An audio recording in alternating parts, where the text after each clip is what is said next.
تاکید کا داخل کیا کہ ان الانسان لفی خسر، بے شک انسان ضرور گھاٹے میں ہے۔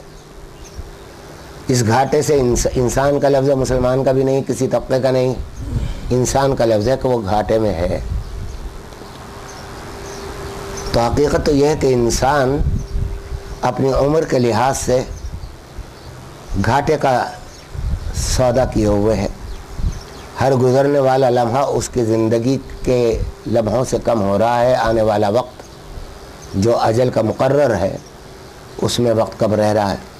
ہر گزرنے والا لمحہ، ہر گزرنے والا دن، ہر گزرنے والا سال آپ کی عمر کم کر رہا ہے۔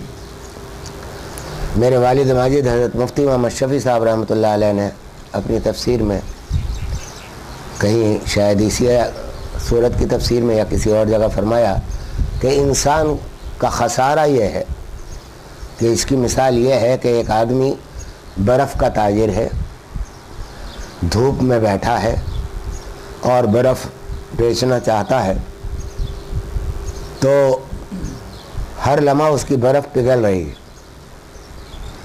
اب وہ جتنی جلدی اپنے اس مال کو بیچ دے گا اتنا ہی جلدی اس کا اتنا ہی گھاٹا کم ہوگا، اتنا ہی فائدہ ہوگا۔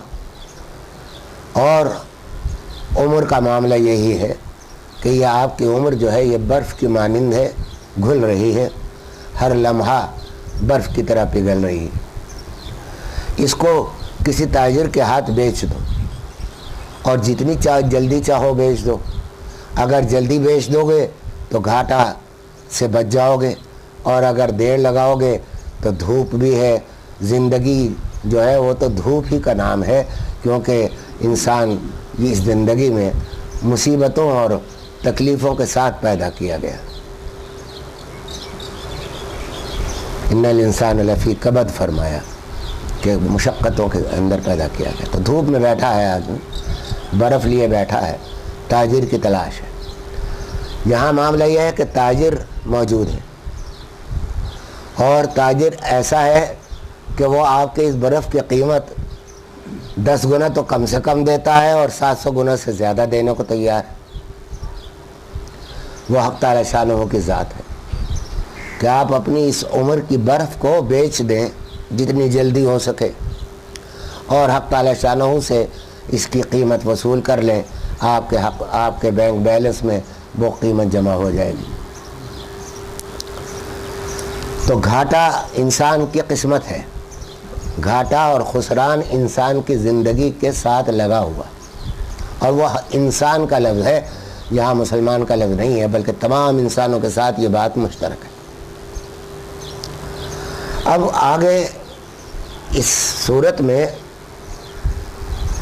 جو باتیں بیان کی جا رہی ہیں، 4 قسموں کو مستثنیٰ کیا گیا کہ اس گھاٹے سے بچنے والے اگر چاہتے ہو کہ یہ گھاٹا تمہاری زندگی میں نہ ہو تو اس میں 4 باتیں تمہارے لیے ضروری ہیں۔ ایک تو وہ کہ الا الذین آمنوا، کہ سوائے ان لوگوں کے، یعنی گھاٹے میں تو ہے انسان، لیکن استثناء اور ایکسیپشن یہ ہے کہ وہ لوگ جو ایمان لے آئے۔ دوسری بات کہی کہ وعملوا الصالحات، کہ وہ انہوں نے نیک اعمال کیے، اچھے عمل کیے۔ ان کا تعلق انسان کی انفرادی زندگی سے ہے۔ ایمان بھی انسان کا عملی اپنا ذاتی معاملہ ہے، اور عمل صالح بھی اپنا اس کا ذاتی معاملہ ہے۔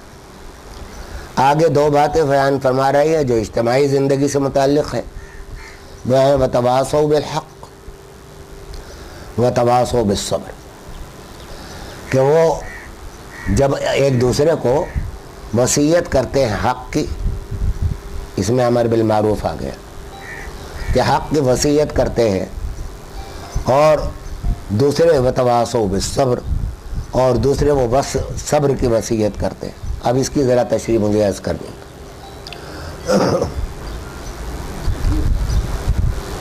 ایک بات تو یہ سمجھ لیجئے کہ سب سے پہلا ایکسیپشن جو دیا گیا خسارے سے بچنے کا، وہ ایمان ہے کہ آپ ایمان لے آئے۔ الا الذین آمنوا، ایمان آپ لے آئے ہیں، الحمدللہ ہم سب مومن ہیں، حق تعالی شانہ نے ایمان کی دولت سے نوازا ہے، لیکن ایمان بعض دفعہ ایسا ہوتا ہے کہ ہم ایمان کی پوری تعریف نہ سمجھنے کی وجہ سے بہت سی اعتقادی غلطیوں میں مبتلا ہو جاتے ہیں، اور ان اعتقادات کے غلطی کی وجہ سے ایمان ہمارا ناقص بھی رہ جاتا ہے، اور بعض دفعہ ایمان نہیں رہتا۔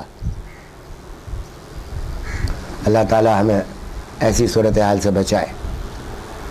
ایمان لانے کے بہت سے تقاضے ہیں۔ ایمان کے اندر حق تعالی شانہ کی وحدانیت آ جاتی ہے کہ اللہ کے سوا کوئی معبود نہیں۔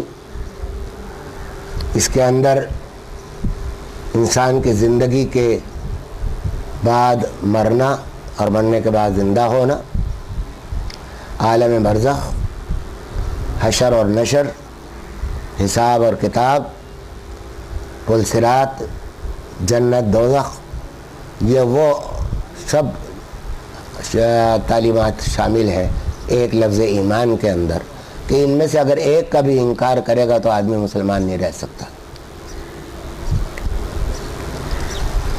ضروری ہے کہ وہ یہ جانتا ہو تقدیر ہے، مثال کے طور پر کہ تقدیر پر ایمان رکھے کہ اللہ تعالیٰ نے ہماری ایک تقدیر لکھی۔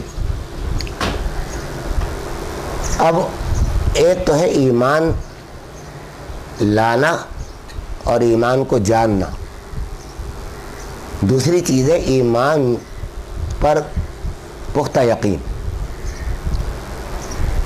علماء نے لکھا ہے کہ ایمان کی علامت، اگر یہ جاننا چاہتے ہو کہ کوئی شخص مومن ہے یا نہیں، تو یہ دیکھ لو کہ وہ عمل اس کا کیا ہے۔ یقین کا لازمی تقاضا عمل ہوتا ہے، ایمان کا لازمی تقاضا عمل ہے۔